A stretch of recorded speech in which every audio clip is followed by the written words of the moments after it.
Today, our topic is Receipts and Payment Account, a 5 marks problem for intermediate second year from Commerce. Hi, my dear students, I am Sajid Khan. Receipts and Payment Account. While preparing this topic, you have to remember a easy trick. See, Receipts and Payment Account. In nature, it comes under real account. While preparing this topic, you have to remember one thing, that all the incomes are debited and all the payments are credited. All the incomes means irrespective of capital or revenue. And also here also irrespective of capital payment or revenue payment. We have to debit all the incomes and we have to credit all the payments. See here, first in the problem balance is given. We have to write to balance brought down on the debit side. Opening balance, it is called as opening balance. Bank balance is given 6,000 and cash balance is given 4,000. We have to add both of them, you will get 10,000. After that, entrance fee and sale of old bats, life membership fees, they all are incomes. Okay, that's why we have debited all of them. See, tournament fund, it is also an income, and to subscriptions, it is also an income.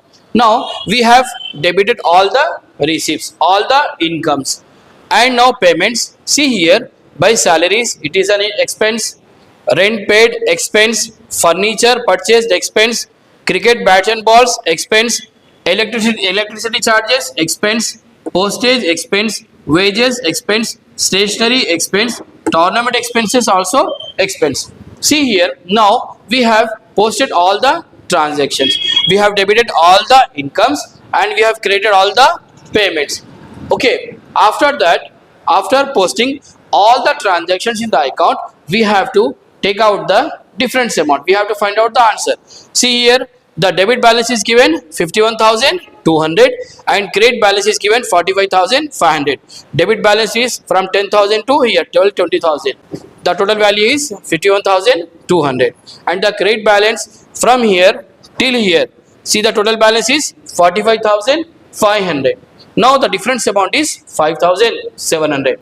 Now the total amount is 51,200. Now highest amount is 51,200. We have to write this amount on both the side first. Okay. After that, we have to take this difference amount 5,700. We have to write on the credit side. By balance, in the beginning we have written brought down. Here we have to write carried down, difference amount is 5,700. And also we have to write it here on the debit side to balance brought down again 5,700. See, why we have written here 5,700 on the credit side means because in this problem the balance of the credit side is lower when compared to debit side. Okay, that's why we have written the answer on the credit side carried on. Again we have to write on the debit side brought down. Over. Now you will get 5 marks in your exam. Thank you. Please share with your friends and family members.